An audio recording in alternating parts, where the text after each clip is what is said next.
Hi, and welcome to today's Tech Bytes session titled The Eye of the Storm. I'm Kieran Delaney of Langley James. We're one of the UK's leading IT recruitment service providers. And I'm Stuart College from TI Consulting. We help businesses with digital transformation and achieve operation excellence and business agility. Fantastic. And this little discussion is largely themed around business attitudes and differing business attitudes that exist within relatively well-performing markets. So short version is that in recent months, we've been being an IT recruitment company, we deal with all sorts of industry sectors, and we see some that unfortunately have been really decimated by COVID and all the things that have happened since then. And then you get those that have been lucky enough to be in the right place at the right time and have profited from the situation, just the way that the cookies crumbled. But most of the theme of this conversation is orientated around those in the middle. And what I've seen, certainly, in fact, I've seen it in the last week, is companies in the same marketplace competing with one another who have completely different business directives and motives for what's going on in the world and how they're responding to COVID. And in short, I'm hoping that this will prove to be a little bit inspirational for those that perhaps have gotten stuck in a rut in the vicious cycle of sitting in a cave waiting for the storm to pass while actually competitors are rocking and rolling.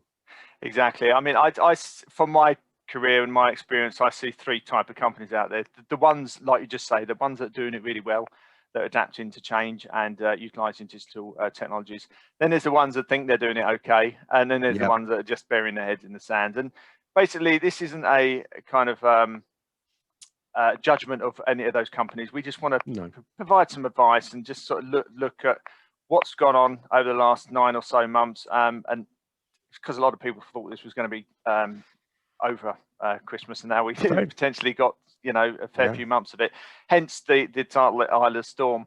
But let's look back and think about assessing the situation we're in now after Christmas and into the new year. You see a lot of companies that are still not progressing with those projects or recruitment, and you can see that from a Langley James point of view.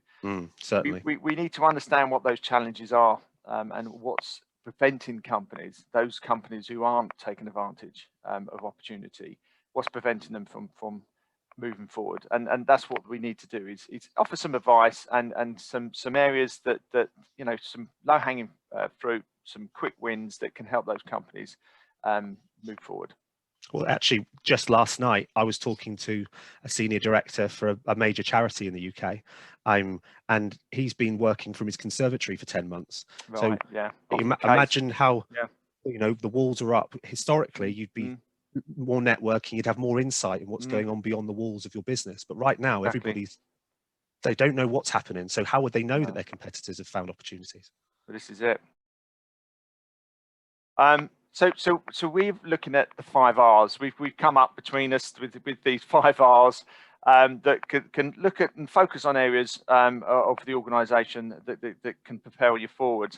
And one of the obvious ones is rationalising the costs. And what do I mean by that? That's like these are some of the low-hanging fruit. We've got the software licensing. We can look to see if we have the right software licensing, whether we can consolidate some software licensing. Align the P&L. The amount of times I've gone into organisations and the IT department is so disconnected from what the leadership team and the direction of the company are going. So there's no strategic alignment there. So the P&L alignment would reflect that with what projects that they've got in the pipeline. Application retirement, and also shadow IT.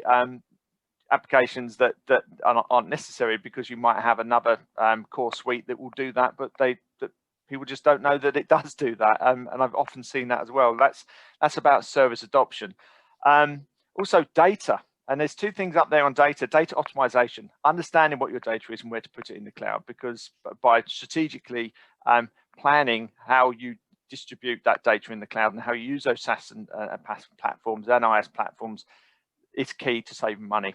And then also the infrastructure, and this is a one which is prevalent because everybody's working remotely now. So do we need that kind of infrastructure moving forward? Obviously that infrastructure still exists. People, process, technology. sometimes it's just down to how this is structured and organized. You know, that I often go in and organize my IT teams, put some leadership in place, and put some direction, some leadership there, simplifying those processes, and then automating those processes using technologies like AI, and then also enhancing the tooling and using the tooling correctly. So it might even be that you don't lead with technology, you shouldn't lead with technology, but it might just be that you just need better leadership and management and direction in those particular areas. Business capabilities. So I'm talking completely across the business with enterprise architecture. So that's your business domain, data domain, application domain, technology, your compliance and security in there as well. And you should be identifying what those capabilities are. It's the maturity of your company, really, to be able to do these projects anyway, moving forward. This is why there was a lot of buzz around digital transformation before Christmas. We put a Tech Quiet session out on digital transformation. But people have really got to understand why a lot of those were failing, because it's still business change and it's still maturity of the company to be able to achieve this change. So, yeah, identify, perform gap analysis, to prioritize and link that up with your strategic pipeline as well, and then enhance those capabilities going forwards, improving the maturity to be able to achieve the digital transformation, or even what's needed to move forward in this current pandemic. And then lastly, and a really simple one, which is I find key, especially with my program and project management experience, first thing you think about is the stakeholder, as well as what you're doing for the stakeholders and the reasons why. Simplify your communications. Use those tools like Zoom and Teams and Yammer and Skype and all those other tools, and even email. Use them effectively. So make sure that you're not overloading people and saturating people with too many comms as well. A lot of these real-time comms can saturate, and then it becomes even more well, busier and less productive. And then formulate the strategy around it. So understand how you're using these tools, and obviously communicate across the business how they should be using the tools as well. So it's not like a scattergun approach. And then also enhance them, and I put LI there because it's locational independence, and again, things like Microsoft Teams as it is Zoom, now, are being used for remote working. So just make sure that the people who are the customers and the employees have what they need to effectively work remotely. And the middle diamond there is just like one of those road signs. Review the business model is key. Very much so. I think one of the things that came of this is that, and this links very much to what obviously how we started this presentation, is that back in March, April, May time, companies rightly across the board pretty much did a hard stop on expenditure, certainly what they deemed to be less critical expenditure, and that included IT projects, indeed projects across the whole board, but recruitment and whatever else. And while that is a short-term sort of breather, if you like, to be able for companies to be able to get their head around what's going on, many companies are still in that now, and we're 10 months in now, and it's looking like we're going to be in this for many more months. So I think while this obviously is there are many companies that probably be hearing this and thinking, we do this all the time. There are many that don't, or as I was saying to a colleague the other day, there was an old recruitment trainer some years ago that used to talk about the difference between skills and techniques. Being techniques is something that you know about, but skills is something that you actually do. And knowing about this is one thing, but is it actually being exercised and a company is truly reflecting? Putting it into practice, I see that a lot when you go into to companies where you've got the room. The key is as well communication, having the right people in the room, but also when they leave the room, that they do it. And this is where the executive sponsorship comes in. You need that support from the top in business change anyway, but especially during these crises. You need it to come from the top, and you need some sort of success criteria measurement to make sure that this stuff across the business actually happens. So there's another tool in the arsenal, which is the business model canvas.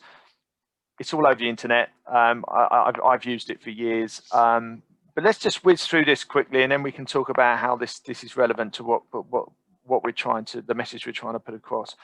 So your value propositions, what you're making for your customers, and how it meets their needs. the customers themselves, the customer segment here is who are the customers and why they want to buy your value propositions. The channels, whether this be virtual or physical, Amazon's a great example of this. They have a virtual presence, online presence, but they still use physical network to distribute their parcels. Yeah. You've got your customers. How you retain and how you grow that customer base, especially in these challenging times.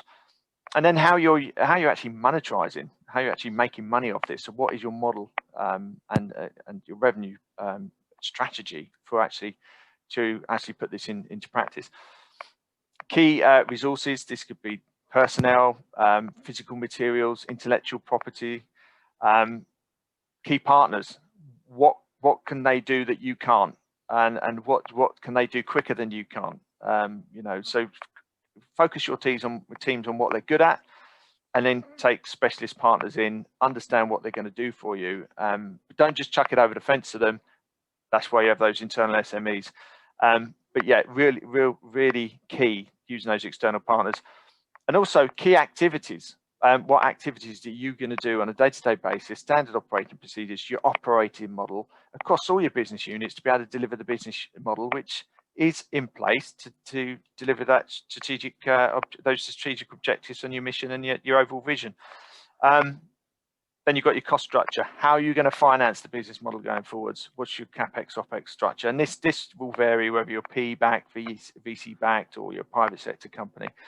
So yeah, so these are key sections within the business model, which I think every company should be doing on a regular basis anyway, with the right people in the room.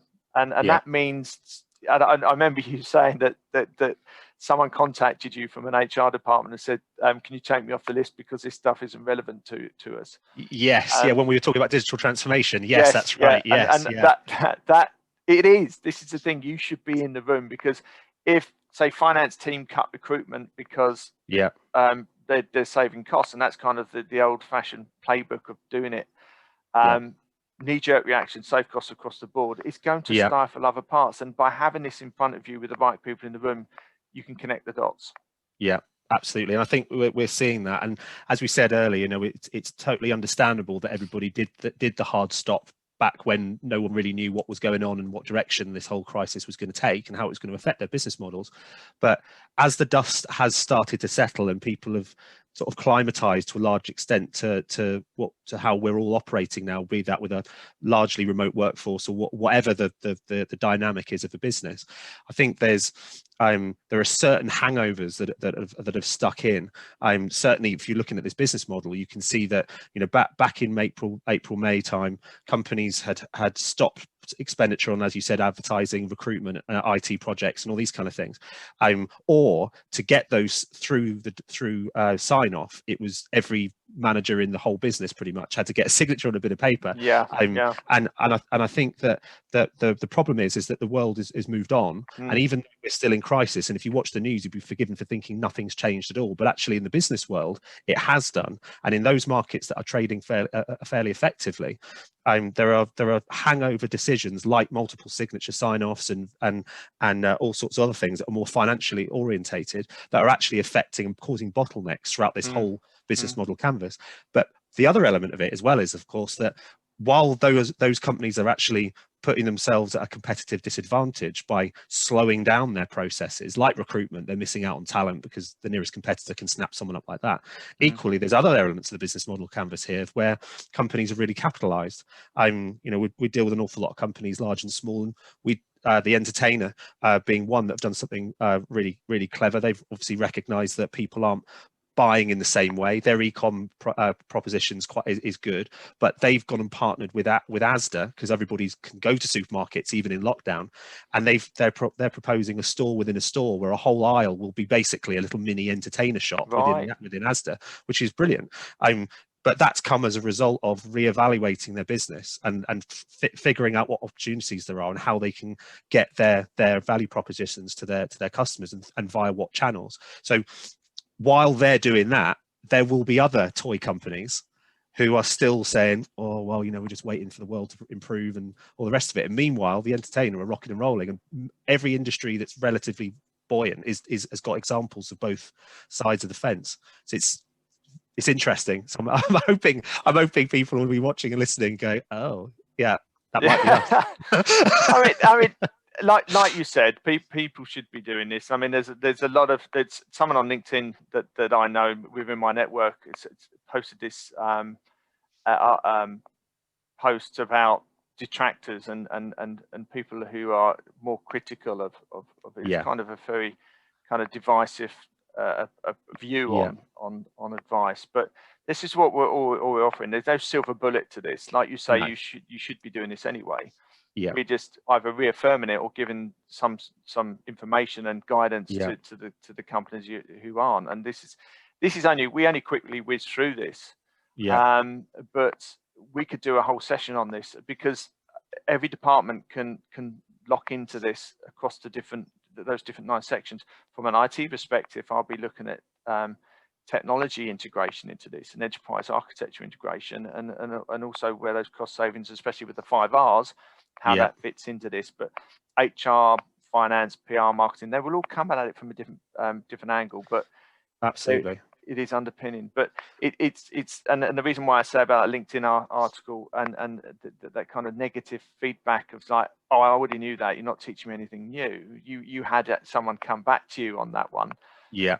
There is there's no kind of silver bullet to this. There's no like, I'll have a pint of digital transformation, 2 sides of agile. You can't just buy that off the shelf. And I think this is the case of having the right people in the room and really discussing your business strategy and how you're actually going to implement it. And this is a great tool to be able to do that. I think that's true, and I think from my point of view, and this is perhaps the cause of one of the main causes behind all of these differing attitudes, is that we're IT recruitment. We deal in all sorts of sectors, and therefore I'm in a fairly privileged position to be able to have had a taste of all these different markets and how some of these industries are performing.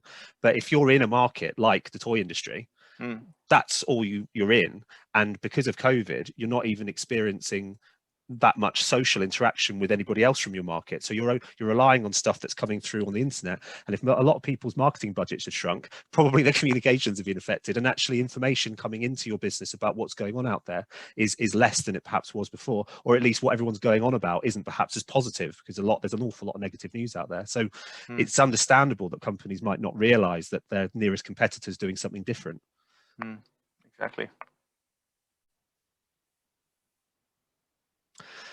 Right, so that's it for today's conversation. I'm hoping that what's been discussed has proved inspirational, ideally, or at least triggered some thoughts about change and reflection and some positive ways forward. If you've got any questions or opinions or views or anything, indeed, do contact us at techbite@langleyjames.com or via the TechBite LinkedIn channel. But for now, thank you very much for listening. Goodbye. Bye-bye.